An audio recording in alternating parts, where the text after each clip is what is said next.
Tarzan is back, and this time he's a Swedish vampire. No, that's not right. We'll figure it out ahead on Science Goes to the Movies.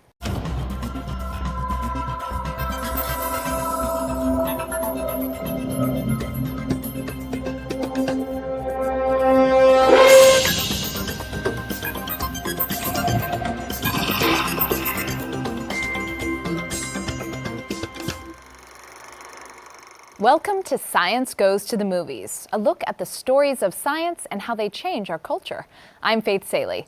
I'm joined today by William Harcourt-Smith, a professor at the City University of New York and researcher with the American Museum of Natural History. Will, welcome. Thank you. It's great to be here. Thank you for being here. I read that you are an expert in geometric morphometrics. I am. As a non-scientist, that sounds like you have an incredible superpower. Is it? It is. Okay. Well, no, it isn't. It sounds very complicated and geeky, and it is. It's a technique for analyzing bones that we use, and it's a great and sophisticated way that we have to actually sort of answer questions about the shapes of bones and how they differ. But it does sound a bit intimidating. Today, we're going to talk about Tarzan. In this new 2016 version, director David Yates lures Tarzan and Jane back to the Belgian Congo to battle Leon Rom, treacherous envoy of the equally vile King Leopold. There's 1,000 men down there, 20,000 more on the way. We don't stand a chance. A normal man can do the impossible to save the woman he loves. My husband is no normal man.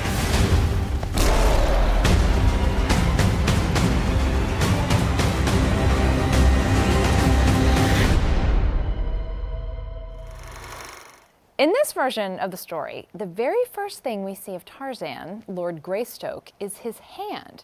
And it's in a proper English glove, but it's held in a non-human way. Are ape hands so very much different than human hands? They're a bit different. I mean, overall, you look at the hands of an ape and the hands of a human, they're pretty similar. They've got 5 fingers, they can manipulate things and pick things up. But ape hands, the hands of chimpanzees and gorillas, do have specializations in them related to their knuckle walking, where they're walking around on all fours and putting some weight on their hands. And of course, human hands have special blood supply and nerve supply differences in them that relate to the fact that we can make tools and we can pick things up with great precision and we can shape things. So there are some differences, yes. Are there scientists who work with apes who try to get them to use their hands in the same way we do? There are scientists. There are scientists who try and sort of look at tool-making behavior in apes and look at handedness and look at how they make tools and the pressure that go through their fingers when they're doing things. There's quite a lot of work going on that right now. It's really interesting times we're in, actually. Handedness. Are there sure. apes who are left-handed and right-handed? We're still trying to figure that out. That there's a lot of debate about handedness and when it happened in the fossil record and stuff. There's people who find ancient stone tools and they try and say that they were left or right-handed. I'm not sure if we're there yet on that. Later, the children marvel at the curl of his fingers, and Tarzan tells them that it's like that because he grew up running on all fours. It changed the bone structure. Is that the scientific reason for the curling of ape fingers? Actually, it is not. It's not. So the curling in fingers is to do with climbing. Animals, primates that climb a lot tend to have curved finger bones, and the curvature relates to climbing, not to running around on all fours. It relates to being able to grab onto a branch and pull yourselves up. The apes in Tarzan stand straight up, but then they drop back down to all fours. So, Will, how significant is it that humans stood up and stayed up? It's hugely significant. It's a great question. Is one of the most significant things that happened to us in our evolutionary history. It's what defines humans, along with our big brains, is walking on 2 legs and the way that we do. The way that we do it, one leg in front of the other, it's rarer than laying eggs in mammals today. We're the only creature that does it. And there's 2 creatures that lay eggs, the platypus and the echidna. And so it's very specialized. And of course, in our evolutionary history... You're saying what's so unique is how we do it. One leg in front of the other. Now look, there are other creatures like dinosaurs and things that also walk that way. But within mammals, the way that we do it is very, very specialized and unusual. And in our evolutionary history, it's the first thing that happens that separates us out from the ape lineage. It's walking upright is one of the behaviors, and the features that relate to it are used to separate us out from our ape relatives. So what are the features that relate to walking upright? There are a ton, and I don't want to bore you with a huge long laundry list. I'm here to be but bored. No, good. This is what I work on.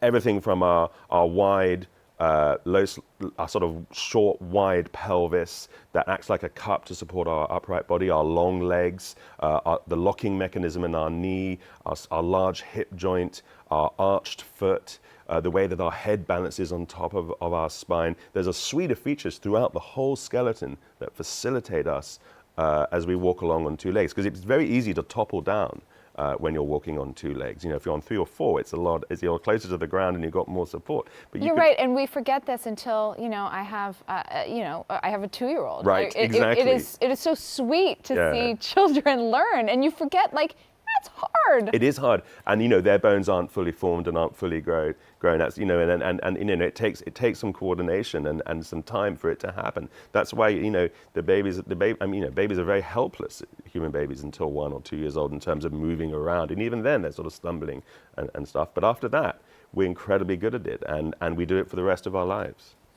I have to ask about ape feet.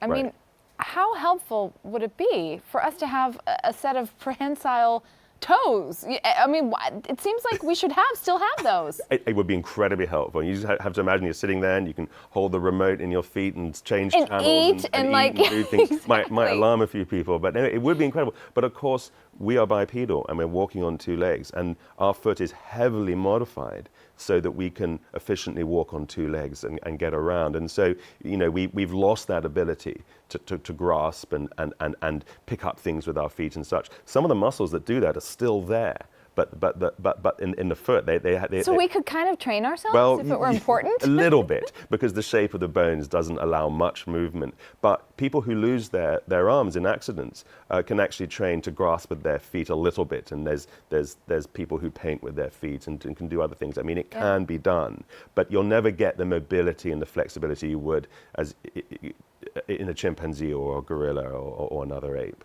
Are human feet an advantage or disadvantage? They're a huge advantage to us, because the way that we walk around, we need this sort of stiff foot with this springy arch in it that makes our foot very efficient as we're walking along and reduces the amount of energy that we have to put through to the ground. We're putting a lot of force through our feet, so they reflect that. No, it's a huge advantage, and it's one of the things that really helps us be efficient bipeds. If we were climbing around in the trees, on the other hand, it would be a massive disadvantage. But we don't do that on the whole. Tarzan is obviously our exception here, but we don't. And so we've lost one ability and gained another. And would a baby who grew up among apes demonstrate any of the things that we do see in Tarzan? Maybe curled fingers? We're getting a little fanciful here, but I mean, it's possible they could have some subtle differences. I mean, if a baby was brought up by gorillas and was climbing a lot in the trees, I mean, we have grasping hands. We can grasp things with our hands. Yes, you might see some modifications. We know, for instance, with apes, as they grow, that features like the curvature of their fingers do change a little bit, because when they're young, they're gripping on to mother, and then they're climbing a lot. And as gorillas get bigger, they spend a little bit more time on the ground, and so we actually do get some subtle shifts in their curvature of their fingers, and the sort of relative size of their bones, just thickness of their bones rather. There are some subtle changes, but it's subtle. I'm just wondering, it's a little distracting. I'm wondering if you can do geometric morphometrics on this man's abs. I think you could, and I think he'd be an outlier, certainly compared to me. Okay. I think certainly compared to everybody. He's quite impressive. We hear the phrase "descended from apes" all over pop culture. Right. Is that scientifically correct? Are we descended from apes? It actually is, but we're not descended from the living apes today, and that's really important to get across. Us and chimpanzees and gorillas all share a common ancestor. And now that ancestor was an ape, technically. And so we are descended from apes, but chimpanzees and gorillas, who are also apes, are descended from apes. Technically, we are actually apes. We are still apes. Yes, absolutely. In a scientific sense, we classify ourselves as a member of a group called hominoids, and hominoids are colloquially called apes. And that today that includes gibbons and chimpanzees and orangutans and gorillas and us. Now we have a special name for our own subgroup within that called hominins, and that's because we walk bipedally and we have these huge brains and we have language and we have all these other things that are very unusual. But we are descended from apes, just not the apes living today. So the apes from which we are all descended are gone? They're gone. They're extinct. Okay. Yeah. We only have their fossils. Let's talk a little bit about the Planet of the Apes franchise. It's a great franchise. In the original French novel, La Planète des Singes, written by Pierre Boulle, who, by the way, also wrote The Bridge over the River Kwai. I did not know that. Yeah. A journalist travels to a distant planet where industrious apes became the top species because humans grew complacent. In the 1973 movie, Conquest of the Planet of the Apes, the reasons for ape evolution changed, and we discovered that a time-traveling chimpanzee named Caesar taught his fellow apes to speak and then led them in a rebellion following a human-induced nuclear war. Okay, so if we, I know that's a lot. So if we discount the possibility of distant planets and nuclear war and time travel. So the entire plot. Yeah, right? Exactly. basically. What caused all these changes? In the movies I mean, the argument is that they taught the apes and they picked it up really quickly, and it's sort of through active teaching and if I remember correctly, and then based on that, these presumably were either taught to their offspring or passed on in some way. It's a little fuzzy. I would say there's a lot of major errors made there. First of all, there's a sort of assumption of Lamarckian evolution, I think, in one part, and secondly, there's an assumption of very active learning and active teaching, and we know, based on our studies, that chimps and gorillas don't actively teach. They can pick things up off adults and parents and such. So you can have a little infant chimpanzee, sitting with its mother, and its mother's taken a stone, is using that stone to smash open a nut, and it's basically using that stone as a tool, and the infant might pick that up, but there's no active teaching. So they've made a number of pretty outrageous assumptions in the movie. I mean, it's a great movie. I love it. It's really fun. Do you? But totally. I mean, they're so cheesy. Those 70s ape. I mean, the first is a classic, and I think is kind of wonderful. And I enjoyed the reboot. I mean, the most recent reboot. So they were cleverly done. Even if wonderfully fanciful. Are we still evolving? The short answer is yes. We are. And the reason for that is evolution happens in lots of different ways. You can just have mutations. I don't mean X-Men stuff. You can have sort of little mutations in your DNA. You can have random changes over time, something we call genetic drift. We have, lots of people, particularly in New York, it's a great melting pot, different populations of people from different parts of the world, crossing their genes with each other when they have children. The most interesting question for me is about natural selection, and So will you please define that for people? So natural selection, is basically one of the mechanisms of evolution whereby traits that quote unquote give you an advantage increase in prevalence from generation to generation. So, our bipedalism is a result of natural selection. The fact that we have 4 limbs, the fact that we have 5 fingers, the fact that we can see in stereoscopic vision are all special adaptations. They're features that in the past or now, give us, an advantage in some way. And it's hard to tell how that is happening right now, because you need time to really see whether there is selection going on. Here's the interesting thought. If we go into space and we start to have colonies that are very isolated from each other, I suspect we might see a little bit more natural selection going on over long periods of time. Yeah. What if modern humans go many light years away and then live there for hundreds of thousands of years and then come back to Earth? Would they be different from us? That's what makes me think about that, and I don't have an answer, but it's fun to think about. You need to write a science fiction movie. That is fun to think about. Maybe scary, maybe scary. Fun, could be great sort of sci-fi horror, right? They come back and they think they're all going to be the same, and they're not. Yeah. Or there's a lot of ethical and moral, things to think about there. Would they be the same species? How would they treat each other? How would they interact? It's sort of scary to think about. In 2011, Planet of the Apes got a reboot. Roddy McDowall's rubber-masked Caesar has been replaced by Andy Serkis's CGI'd Caesar. And the cause of the apes' uprising is now a multi-film combination of enhanced cognition via drugs plus some kind of simian flu. Yeah. The apes are smarter than us. They're stronger than us. They've become us. If any of that could happen, if apes could, actually achieve the intellectual capacity we normally assign to humans, would apes continue to be apes, or would they become human themselves? That is a great question. And, in part, we are who we are because of our evolutionary heritage, and the features that we use to define our group, include walking upright and our big brain and language and such. If you would get an ape group evolving those features independently, you might have to take the whole group and reevaluate how you organize their relationships. But we do see features independently arising in different groups. For instance, birds fly and bats fly, but we don't put them in the same category because they have separate evolutionary histories and they've achieved their flight through different means. The fact that a chimpanzee has developed bipedalism still makes it a bipedal chimpanzee, but it's still a chimp.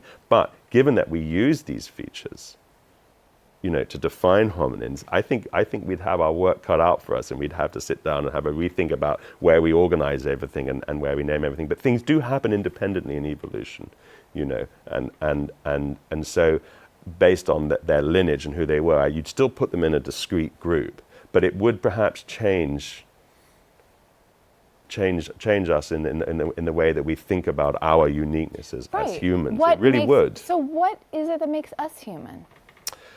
Many things. I mean, I would argue that what makes us human is the way that we walk on two legs and all the features that we have that relate to that, our incredibly big brain, and the various attributes that come with our big brain, such as language, such as culture, such as consciousness, artistic expression. I think all of those are unique human features. Other attributes like tool making, I feel like we're more on a continuum. Chimps make tools, orangutans make tools, but they don't really have language. They don't walk on two legs in the way that we do, and they don't have artistic expression. Whether they have consciousness or not, in the human sense of it, is open to debate. It's interesting because if someone asked me what makes us human, I would start with that list of things that are so sort of esoteric, like self-awareness and consciousness and maybe spirituality. But you remind me that they come from a biological, physical thing. It comes from our bigger brain. It does. It comes from our huge and complicated brain. And that really, all those things come from that. Now, self-awareness is an interesting one. There is many researchers feel that certain apes are self-aware. You put a red dot on the forehead of a chimp and give it a mirror, it touches it and it knows that that red dot is on it. You do that, and it realizes it's now part of a Hindu religion. That's right, exactly. But you do that with a cat, it just sees another cat in the mirror. It doesn't know it's it. Really? Yeah. And so, there's something there. There really is. There's a whole bunch of smug, condescending cats. We're like, right. We know it's there. We're just not going to bother to touch it to make you happy. We just don't care, right? Exactly. Jumping back to Tarzan, in this 2016 version, real historic facts collide with film fantasies. George Washington Williams, played by Samuel L. Jackson, was a real African-American soldier who, upon returning from the Congo, wrote passionately about the abuses he saw there. And Leon Rom, played by Christoph Waltz, really was the Belgian station commander at Boyoma Falls. Rom was famous in his own lifetime for the brutality of his administration and may have served as the inspiration for characters in Joseph Conrad's terrifying novella, Heart of Darkness. But Rom died in Brussels in 1924 and not in Congo, as we see him in the film, torn to shreds by crocodiles. Herds of wildebeests never trampled the Boyoma port, saving the good humans from the bad humans, and Belgium held Congo until 1960. So, Will, movies are such a central part of our storytelling these days. They are, of course. Yeah, as a scientist, does this warping of truth bother you? It does, but of course, look, Tarzan is based on the novels and the whole series, and it's, those are fanciful stories, and they have fanciful endings as a result, so in this film, from a historian's perspective, I think, a historian would probably have more reason to be outraged, but, because in realities, it was a wickedly brutal regime, the Belgian regime, particularly under King Leopold, the first part of it, but all the way through, to be honest, and it didn't end well. And there are still ramifications today. So of course, in that, the sort of Hollywood component of it, where the baddies get killed at the end. I mean, you've got to have it. It's a Hollywood movie. It's in the Tarzan books and such. And so I understand, they're being faithful to the story, not history. From a scientific viewpoint, which is more what obviously where I come in. One is irritated when they muck around with science. Yeah. It wasn't too terrible in this movie, there were some bits that actually were aspects of the ape behavior that were reasonably well researched. But of course, you said like the demonstrations of aggression. Some of the demonstrations of aggression. Can you and dominance. give me an example where you watched it and you were like, oh, they nailed it? There was a great bit there where Tarzan, and I think also the Samuel L. Jackson character, they were basically having to be deferential to this alpha male that Tarzan had previously known, and Tarzan was telling the Samuel L. Jackson character, for goodness sake, be deferential. You've got to show that this alpha individual that he's in charge, and that happens with chimps and gorillas, with these dominance displays. It happens with human men as well. It certainly does. But the aspects like that, where they were dealing with the social interactions and the dominance hierarchies, I thought, that was interesting and sort of, nicely done, even if it was very Hollywoodized, But there are, there's always other things, there's, where they sort of beef them up and they over dramatize the way that they move. And I get it. It's Hollywood. They got to make it cool and they've got to make it exciting. The reality might be a little less glamorous and a little less sort of movie worthy.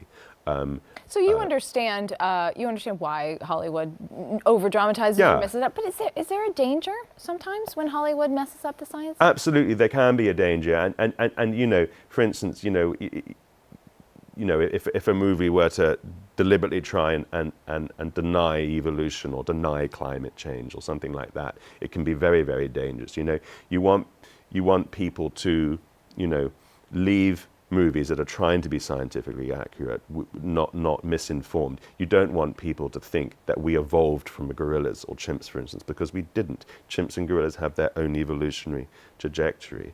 On the other hand, you're trying to make a cool movie, when it gets into science fiction and movies like Planet of the Apes, it's so gloriously fanciful, it almost doesn't matter, It's interesting, I think, that most people who believe in evolution, or when you say it sounds better, evolution, I think the general understanding is we evolved from apes, right? No You're argument. saying that's wrong. You're saying we all evolved from the same. We did evolve from apes. ancestor. We just didn't evolve from the apes that live today. Got it, right. Yeah. However, I've always wanted to ask someone like you, who devotes his career and his mind to studying evolution, what do you do when you come across a person, and maybe you don't often have conversations like this, who just doesn't believe in evolution? Can you tell me a kind of exchange you've ever had? I have had numerous exchanges, and it varies. First of all, if somebody says they don't believe in evolution, I don't tell them. I said it's not about belief. It is about knowing that there are these scientific facts out there that explain what happened, and so we start with that usually. And I listen. I think the first thing to do is listen to people and understand where they're coming from, because usually it comes out of either ignorance and or fear, And one of the things I tell them, and I always start with this, I say, believing in a God has got nothing to do with explaining scientific processes. The fact that there is gravity, the fact that we have the theory of relativity, the theory of evolution, and we use the word theory as an explanation in science, these things happened and happen. It doesn't mean there isn't a God. That is a totally separate conversation. So if you take that off the table, you can have a different. Yeah, I'm going to say then we're just haggling about facts and bargaining, and because I'm saying I'm not telling you there is or isn't, and it's arrogant if a scientist to tell someone there is or isn't a God, because it's the supernatural. It's not the natural, and we're interested in the natural world, and so you take that off the table, and then you talk about the facts. And sometimes people say, well, it's in the Bible. And then you're like, okay, so do you believe everything in the Bible? Right. And they go, well, I do. I said, great. In the Bible, it says you can't eat pork. You know, tell me about down that tell me bacon about the and bacon tell me you what ate you yesterday. think about In the Bible, it says it's okay to sell your daughters into Right, slavery. You really okay with that? You know, then they'll go, well, no. I'm like, so why? So which bits are you cherry picking then? You know, and so you can have that conversation if you want. And you don't want to denigrate people, you know, but you do want to listen, and you want to separate the religion from the science, and explain that these are not worlds that should be telling each other what to do, you know, and then you sort of take it from there. I don't meet many in New York. Has to be said. I you know. suspect you're not often Yeah. hanging out No.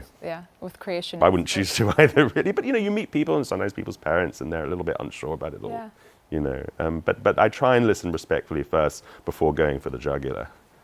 Well, thank you. That is about all we have time for. I'll take my You take your prehensile hand. my prehensile Very nice hands to and meet you. shake It was great yours. fun. Thank That's right. you. Not at all. You can find out more on this and other subjects on our Science Goes to the Movies Facebook page. And if you want to watch past episodes, check us out at www.cuny.tv under the Science tab.